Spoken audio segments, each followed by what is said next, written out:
दोस्तों स्वागत है आपका देश और दुनिया की ताजा और महत्वपूर्ण खबरों में। आज की मुख्य और ताजा खबरों के मुताबिक सुशांत सिंह मामले में नई करवट, रिया चक्रवर्ती के भाई सोवी की गिरफ्तारी, जल्द होगी रिया की गिरफ्तारी। जी हां, एक कदम दूर है सीबीआई, तो इस खबर के बारे में आपको थोड़ी देर में बताया जाएगा। साथ ही दोस्तों आरबीआई ने बंद कर दिया है यह बैंक। जी हां, यदि आपका भी खाता है तो इसमें सावधान हो जाइए। जी हां दोस्तों, इस खबर के बारे में आपको थोड़ी देर में बताने वाले हैं। साथ ही दोस्तों भारत से दुश्मनी चीन को पड़ी महंगी, अब जापान सरकार की ओर से ड्रैगन को दिया गया तगड़ा झटका। जी हां, चीन से निकलने वाली कंपनियों को पुरस्कृत करेगी जापानी सरकार। साथ ही दोस्तों बड़ी खबर आ रही है कि रूसी वैक्सीन को लेकर भारत के लिए बड़ी खुशखबरी। जी हां, थोड़ी देर में आपको बताएंगे इसके बारे में। वहीं दोस्तों यदि आप भी पेंशन के रूप में 7,500 से ज्यादा रुपए हर महीने पाना चाहते हैं, तो सरकारी जॉब भी नहीं करते हैं, तो इस खबर को जरूर देख लेना। साथ ही दोस्तों आरबीआई ने बदल दिए लोन लेने की नियम, इन लोगों को होगा बड़ा फायदा। जी दोस्तों, आज इन्हीं सब खबरों के बारे में आपको बताएंगे। इसके अलावा भी कई अन्य बड़ी खबरें हैं जिसके बारे में इस वीडियो में जानेंगे, तो दोस्तों वीडियो को अंत तक जरूर देखिएगा।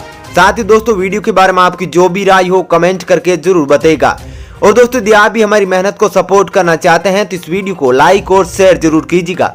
साथ ही हमारे चैनल को सब्सक्राइब जरूर कीजिएगा ताकि आपको ऐसी ही खबरें हमेशा मिल सके। साथ ही दोस्तों हमारे कोरोना वीरों के लिए दिल से जय हिंद वंदे मातरम जरूर लिखिएगा। तो चलिए दोस्तों बिना देरी के फटाफट से जानते हैं आज की सभी बड़ी खबरों को। पहली खबर, आरबीआई ने बदल दिए लोन लेने की नियम, इन लोगों को होगा बड़ा फायदा। जी दोस्तों, अगर आप स्टार्टअप के लिए लोन लेने की सोच रहे हैं तो आपको एक राहत की बात है। भारतीय रिजर्व बैंक ने प्रायोरिटी सेक्टर लैंडिंग यानी पीएसएल से जुड़े संशोधित दिशा निर्देश जारी किए हैं। रिजर्व बैंक के नए नियमों का फायदा छोटे किसानों को भी मिलने वाला है। रिजर्व बैंक के संशोधित नियमों के तहत 50 करोड़ रुपए तक के स्टार्टअप किसानों को सोलर प्लांट्स लगाने और कंप्रेस्ड बायोगैस प्लांट के लिए प्रायोरिटी सेक्टर के तहत लोन मिल सकेगा। आरबीआई ने कहा कि नए दिशा निर्देशों में प्रायोरिटी सेक्टर के तहत लोन दिए जाने से क्षेत्रीय असमानताओं को दूर करने की कोशिश की गई है। चलिए दोस्तों जानते हैं अगली खबर, भरे केवल एक किस्त जिंदगी भर मिलता रहेगा 7,000 रुपए महीना। दोस्तों आज हम आपको एलआईसी की एक ऐसी ही पॉलिसी के बारे में बताएंगे जिसमें एक बार पैसा लगाने पर रिटायरमेंट के बाद आपकी हर महीने कमाई होती रहेगी। इस पॉलिसी का नाम एलआईसी की जीवन शांति स्कीम है। आइए आपको इस पॉलिसी के बारे में डिटेल से बताते हैं। इसमें एक मुश्त निवेश कर तुरंत पेंशन का लाभ उठाया जा सकता है। वे लोग जो भविष्य में पेंशन प्लानिंग को लेकर चिंतित रहते हैं उनके लिए यह पॉलिसी बेहतर कही जा सकती है। इसमें एक मुश्त रकम जमा करके आप रिटायरमेंट के बाद पेंशन पा सकते हैं। दरअसल पॉलिसी को लेते वक्त पॉलिसी धारक के पास पेंशन को लेकर दो विकल्प मौजूद होते हैं। इमीडिएट का मतलब है कि पॉलिसी लेने की तुरंत बाद ही पेंशन, तो वहीं डेफर्ड एन्युटी का मतलब है पॉलिसी लेने की कुछ समय बाद यानी 5, 10 और 15-20 साल बाद पेंशन का भुगतान होता है। इमीडिएट एन्युटी में 7 ऑप्शन मिलते हैं। अगर आप इस पॉलिसी में एक मुश्त 15,27,000 रुपए निवेश करते हैं और इमीडिएट विकल्प चुनते हैं तो आपको हर महीने 7,550 रुपए की पेंशन मिलने लगेगी। ये पेंशन जब तक मिलेगी जब तक पॉलिसी धारक जीवित रहता है तब तक मिलेगी। वहीं मृत्यु के बाद यह पेंशन आना बंद हो जाएगी। इस योजना के तहत भारत का कोई भी नागरिक एलआईसी जीवन शांति स्कीम के तहत प्लान को खरीद सकता है। इस योजना के तहत 30 साल से लेकर 79 साल का आदमी भी प्लान खरीद सकता है। चलिए दोस्तों जानते हैं अगली खबर, आरबीआई की घोषणा के बाद बंद हो गया यह बैंक, जल्द चेक करे कहीं आपका खाता तो नहीं। जी दोस्तों, रिजर्व बैंक ऑफ इंडिया ने गुरुवार को बैंकिंग रेगुलेशन एक्ट के तहत Aditya Birla idea payments bank को बंद करने की घोषणा कर दी है। आरबीआई ने इसकी घोषणा करते हुए कंपनी का बैंकिंग दर्जा खत्म कर दिया है।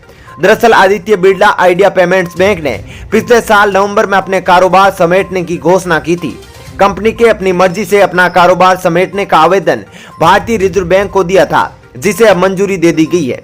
भारतीय रिजर्व बैंक ने एक अधिसूचना जारी करते हुए कहा कि बैंकिंग रेगुलेशन एक्ट 1949 के तहत Aditya Birla idea payments bank अब बैंकिंग कंपनी के रूप में समाप्त हो गई है, जो 28 जुलाई 2020 से प्रभावी हो गई है। दरअसल कंपनी पर घाटे का दबाव बढ़ रहा था। इससे पहले भी कई पेमेंट बैंकों ने अपने कारोबार को समेटा है, जिसमें Tech Mahindra, Cholamandalam Investment and Finance, Telenor जैसे नाम शामिल है। चलिए दोस्तों जानते हैं अगली खबर, बंगाल की खाड़ी में भारत रूस की नौसेना ने दिखाई जौहर, चीन को सख्त संदेश। जी दोस्तों, चीन के साथ चल रहे तनाव के बीच भारतीय नौसेना ने रूस की नौसेना का साथ संयुक्त अभ्यास में अपना पराक्रम दिखाया है। बंगाल की खाड़ी में शुक्रवार को बड़े पैमाने पर चालू हुआ यह संयुक्त अभ्यास 2 दिन तक चलेगा। अधिकारियों ने कहा कि संयुक्त अभ्यास का मकसद विभिन्न सुरक्षा चुनौतियों से निपटने के लिए दोनों नौसेनाओं का अंतर क्षमता को मजबूत करना है। चीन से तनाव के बीच बेहद अहम माने जा रहे इस संयुक्त अभ्यास से भारतीय नौसेना ने हिंद महासागर क्षेत्र में बड़े पैमाने पर अपने युद्धपोत और पनडुब्बियां उतारकर बीजिंग को सख्त संदेश दिया था। चलिए दोस्तों जानते हैं अगली खबर। चीन को झटका, रद्द होगा क्राक कैनाल प्रोजेक्ट, कठिन होगी हिंद महासागर तक की पहुंच।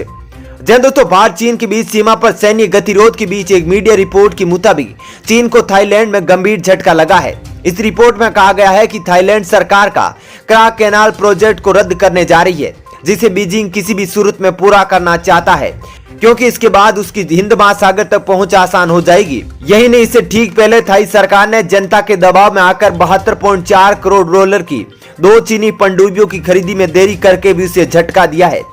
चीन लंबे समय से क्राक कैनाल प्रोजेक्ट को पूरा होने की उम्मीद लगाए बैठा है। करीब 102 किलोमीटर लंबी नहर के अस्तित्व में आने के बाद चीन दक्षिणी चीन सागर और हिंद महासागर में अपने नवनिर्मित ठिकानों तक आसानी से पहुंच सकेगा। अभी उसे इसके लिए 1100 किलोमीटर अतिरिक्त दूरी तय करनी पड़ती है। चलिए दोस्तों जानते हैं अगली खबर। सुशांत सिंह मामले में नई करवट, रिया चक्रवर्ती के भाई सोवी की गिरफ्तारी, जल्द होगी सीबीआई की ओर से रिया की गिरफ्तारी भी।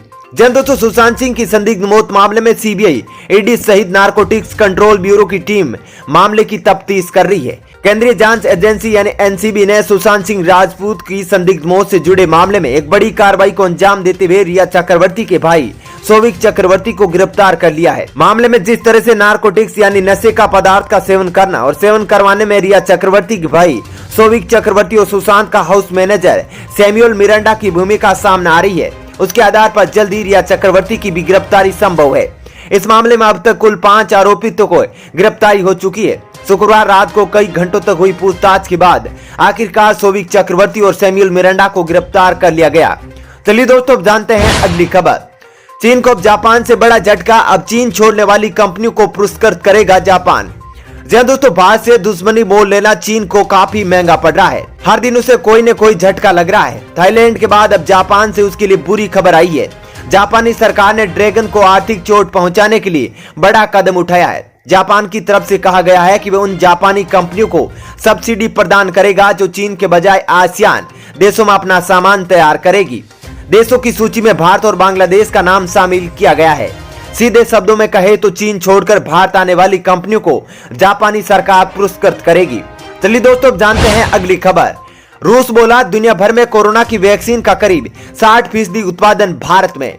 जन दोस्तों, रूस ने भारत में कोरोना वायरस की वैक्सीन के उत्पादन को लेकर शुक्रवार को बड़ा बयान दिया है। रशियन डायरेक्टर इन्वेस्टमेंट फंड के सीईओ किरिल दिमित्रोव ने कहा कि दुनिया भर में कोरोना की वैक्सीन का करीब 60% उत्पादन भारत में होता है और कोरोना वैक्सीन बनाने में हम भारत की मदद करेंगी। उन्होंने कहा कि कोरोना की स्पुतनिक वी वैक्सीन की लोकलाइजेशन के लिए संबंधित मंत्रालयों, भारत सरकार और बड़े निर्माताओं के बीच चर्चा जारी है। बता दें कि रूस ने पिछले महीने ही वैक्सीन बना लेने का दावा किया है, लेकिन दुनिया के कई विशेषज्ञों ने अभी वैक्सीन के कई और परीक्षण की जरूरत बताई है। किरिल दिमित्रोव ने कहा कि भारत की क्षमता को हम पहचानते हैं। भारत ने केवल अपने देश के लिए बल्कि दूसरे देशों के लिए भी वैक्सीन बनाने की क्षमता रखता है। चलिए दोस्तों जानते हैं अगली खबर।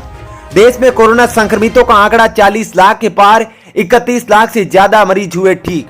जी दोस्तों, देश में कोरोना वायरस का बढ़ता प्रकोप थमने का नाम नहीं ले रहा है। भारत में शुक्रवार को कोरोना संक्रमण के कुल मामलों की संख्या 40 लाख के पार पहुंच गई है। वहीं अब तक 31 लाख से ज्यादा कोरोना मरीज ठीक भी हुए हैं। केंद्रीय स्वास्थ्य मंत्रालय की ओर से जारी आंकड़ों के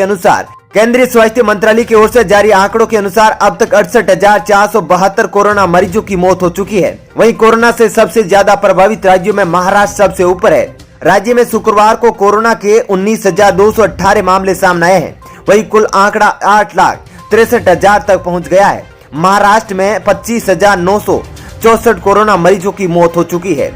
दोस्तों फिलहाल इस वीडियो में इतना ही। ऐसी ही खबरें देखते रहने के लिए आप हमारे चैनल को सब्सक्राइब कीजिएगा। साथ ही दोस्तों वीडियो के बारे में आपकी जो भी राय हो कमेंट करके जरूर बताइएगा। और दोस्तों यदि आप भी हमारी मेहनत को सपोर्ट करना चाहते हैं तो इस वीडियो को लाइक और शेयर जरूर कीजिएगा। धन्यवाद।